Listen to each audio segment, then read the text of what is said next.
Friends, good morning. आज तुम्हाला मी दाखवणार आहे कोबी रसम भाजी. म्हणजे कोबीतलं थोडं रसरस भाजी सगळेजण ट्राय करतात. मी थोडं रसरस भाजी म्हणजे हे कशासोबत कॉम्बिनेशन छान लागते म्हणलं तर पुरी आणि आपल्या भातसोबत.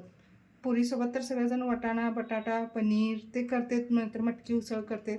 हे पण करून बघा, हे खूप छान लागते. मी करायला अलीकडे 2-3दा झाले, खूप आवडले सगळ्यांना. म्हणजे ते रेसिपी शेअर करावं तुमच्याशी म्हणून मी तुम्हाला दाखवायला आले. हे बघायला काय काय लागते: बटाटा, टमॅटो, काजूचे थोडे तुकडे, कोथिंबीर, कोबी, लाल तिखट, गरम मसाला, ग्रीन पीस आणि बेसन थोडंसं भाजून घेतले, बेसनची पीठ, अद्रक लसूण पेस्ट. आणि करायचं आता रेसिपी सांगते तुम्हाला. तेल घाला,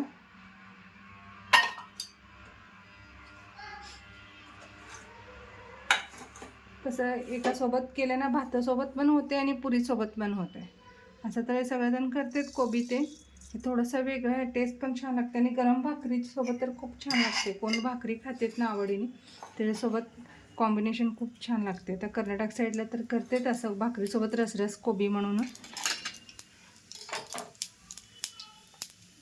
हे बघा, जिरा मोहरी टाकले, त्याच्यात थोडंसं कोबी टाका डायरेक्ट.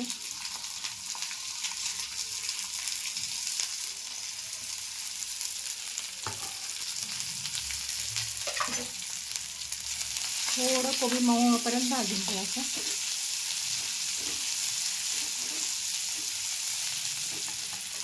आणि बटाटा,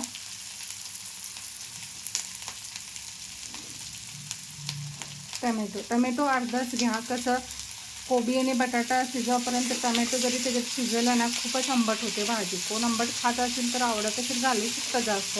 मी अर्धाच टाकले ते. हे बघा, छानसर असं तेलच मऊ करून घ्यायला पहिला.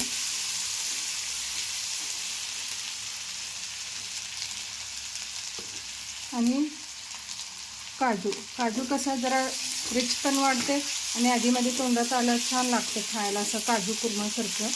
म्हणून असं ह्याच्यात थोडंसं काजू टाकलं मी. प्लेन पण केले होते, खरं काजू घातल्यावर खूप छान टेस्ट आला. आणि ह्याच्यात आता घालणार आहे मी लाल तिखट, काश्मीरी लाल तिखट थोडंसं घालते. आणि गरम मसाला, ग्रीन पीस,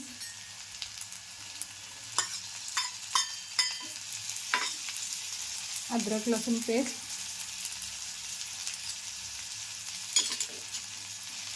सगळं जरा छान तेलात फ्राय करा, म्हणजे कलर यापर्यंत जरा.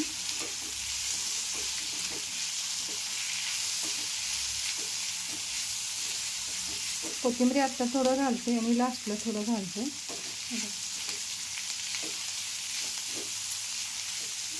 छान भाजून घेतले. कसं जरा मसाल्याची स्मेल यापर्यंत जरा भाजून घ्या तेलात, म्हणजे कसा मसाला तेलात फ्राय झाला ना खूप छान स्मेल येते.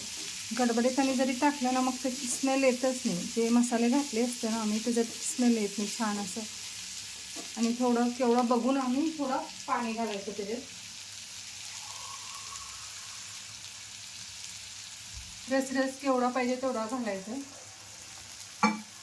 मी 1 वाटीभर घातले आता. आणि थोडंसं जरा उकळी यायला पाहिजे, लगे बेसन घालायचं नाही. कसं लईच घट्ट होते. मग थोडं उकळी आल्यानंतर जरी घातला ना बेसन मिळून कसं रस असं, हे बघा हे असं पांचट पांचट दिसते सगळं. मग ह्याच्यापेक्षा आपण जरा उकळी आल्यानंतर थोडं बेसन घातल्या भाजून ठेवलेलं, मग थिकनेस येते, छान लागते भाजी थिकनेस. हे बघा, थोडंसं ह्याच्यात मी आता घालणार आहे मीठ कसं चवानुसार घाला, तुम्हाला कसं आवडतं थोडं जास्त कमी. आणि थोडंसं साखर, जरा उकळी येऊ दे. आल्यानंतर आम्ही याच्यात घालणार आहे बेसन.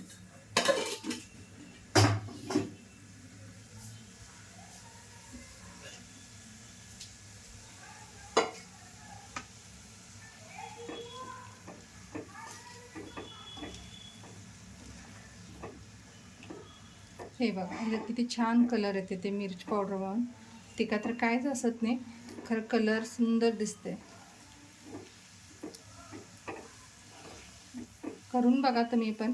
कसं असं केलं ना थोडं पुरीसोबत ते छान लागते. असं सप्पक पुरी असते ना, मसाला पुरी नाही, सप्पक पुरीसोबत छान लागते. कसं पुऱ्या सप्पक असलं मग हे जरा स्पायसी छान रसरस असलं ना खूप आवडीने खातात घरातले. तुम्ही नक्की एकदा करून बघा. आणि ह्याच्यात आता उकळी आलं, मी ह्याच्यात घालणार आहे बेसन, भाजून ठेवलेलं बेसन.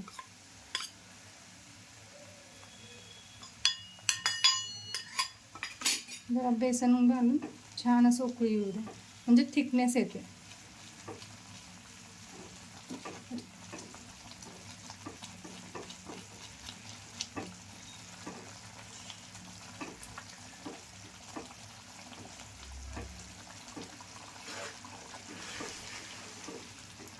भाकरीसोबत तर खूपच छान लागतं. आमच्या तिकडल्या साईडला सगळं भाकरीसोबतच खातात. मग म्हणले तिथं पुरीसोबत पण एकदा करून बघितले. म्हणले सगळ्या घरातला बटाटा आणि वाटाणा हे ग्रीन पीसपेक्षा हे छान लागायला लागले. नेक्स्ट टाईम पुरीसोबत हेच करत जा म्हणून असंच घरातलं पण सांगितले. म्हणजे तुम्हाला पण रेसिपी सेव्ह करू म्हणून टाकली. हे झालं भाजी.